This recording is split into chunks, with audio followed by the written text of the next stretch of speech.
Assalamualaikum warahmatullahi wabarakatuh. Perkenalkan, nama saya Rianti Nur Ariska Setiawati, NIM 1810-1271-2006 dari kelas A01. Di sini saya akan mempresentasikan hasil bedah jurnal saya dari mata kuliah Pendidikan Anak dengan Hambatan Majemuk. Selanjutnya, judul jurnal yang telah saya bedah adalah Program Intervensi Berbasis Interaksi dalam Berbagai Kecacatan. Yang pertama, hasil resum dan analisis jurnal internasional. Penulis jurnal Andrea Hathazi. Tahun terbit jurnal 2014. Nama jurnal Jurnal Internasional Ilmu Humaniora dan Ilmu Sosial. Volume jurnal 4. Nomor jurnal 12. Halaman jurnal 139. Tanggal membedah jurnal 27 April 2020. Yang kedua, temuan masalah pada jurnal menentukan bagaimana proses intervensi, kualitas interaksi yang lebih baik, peningkatan partisipasi, dan pengembangan konsep dan kemampuan komunikasi bagi anak disabilitas.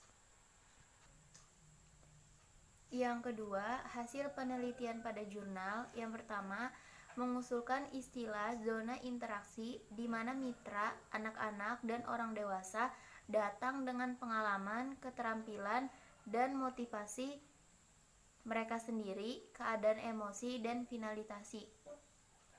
Yang kedua, zona interaksi ini dikembangkan dan khususnya untuk setiap interaksi yang dimiliki anak dengan individu lain.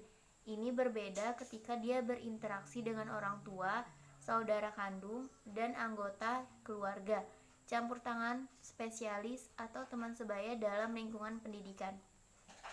Kemudian yang ketiga, setiap zona interaksi ditandai oleh kedekatan, bahasa yang spesifik dan fungsional, perilaku, waktu dan ruang, interupsi, dorongan dan emosi.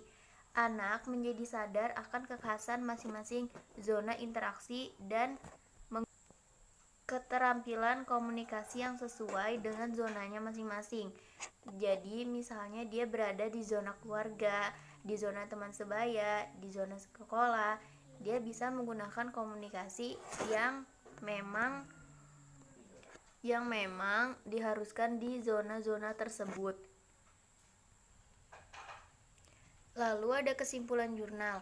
Pendekatan interaktif juga memfasilitasi penilaian yang kontinu dan formatif melalui pengamatan, modifikasi metode, intervensi sementara, intervensi menggunakan mereka, merefleksikan konsekuensi langsung dari interaksi dan perilaku komunikasi seseorang.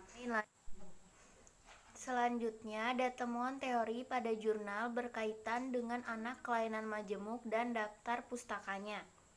Kecacatan ganda tidak mewakili jumlah kecacatan itu, tetapi melampaui kecacatan.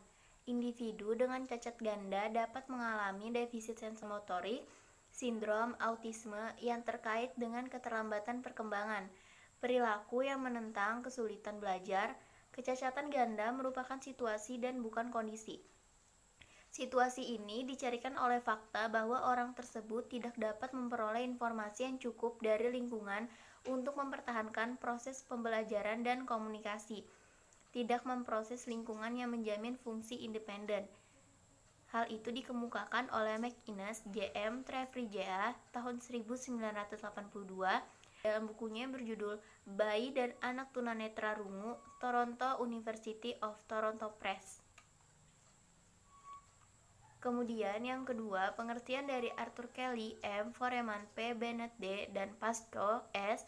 tahun 2008, interaksi, inklusi, dan siswa dengan disabilitas yang mendalam dan beragam, menuju agenda untuk penelitian dan praktik, jurnal penelitian dalam kebutuhan pendidikan khusus, mengemukakan bahwa komunikasi dalam konteks multidisabilitas adalah proses sinergis yang ditentukan oleh banyak faktor intra dan antar pribadi, tetapi juga boleh pengaruh eksternal.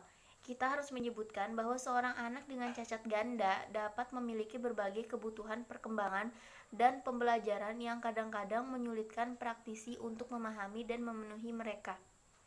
Kemudian yang ketiga, pengertian dari Shreds dan Odom tahun 2004 menyatakan bahwa pengembangan perhatian bersama dalam interaksi orang dewasa anak merupakan dasar untuk perkembangan bahasa, sosial, dan kognitif. Kemudian, komentar jurnal menurut saya dari segi penulisan, yang pertama, kelebihan jurnal dari segi penulisan adalah pada bagian abstrak sudah baik karena penulis memuat kata kunci sebagaimana aturan abstrak pada umumnya. Kemudian, dari segi kerapihan, penulisan pada bagian paragraf sudah rata kanan kiri. Kekurangan dari segi penulisan menurut saya adalah setelah pendahuluan tidak ada subpoin mengenai bahan dan metode penelitian. Tidak dimuat juga yang mana bagian dari hasil penelitian dan pembahasan, sehingga mengharuskan pembaca harus benar-benar detail dalam mencari yang mana bagian pembahasan dan yang mana bagian hasil penelitian. Kemudian, dari segi materi, yang pertama kelebihannya adalah pada jurnal ini penulis menjabarkan materi secara jelas dan lengkap. Kekurangannya dari materi yang terdapat dalam jurnal ini adalah penulis banyak mengulang-ulang kata sehingga banyak kalimat yang kurang dimengerti atau kurang dipahami. Perolehan pengetahuan setelah membaca jurnal adalah yang saya peroleh setelah membaca jurnal ini adalah dari cara berkomunikasi yang efisien untuk digunakan terhadap anak disabilitas, khususnya anak disabilitas majemuk, yaitu konsep komunikasi ko-kreatif yang melibatkan berbagi, timbal balik, dialogisitas, negosiasi, interaksi sosial, kedekatan.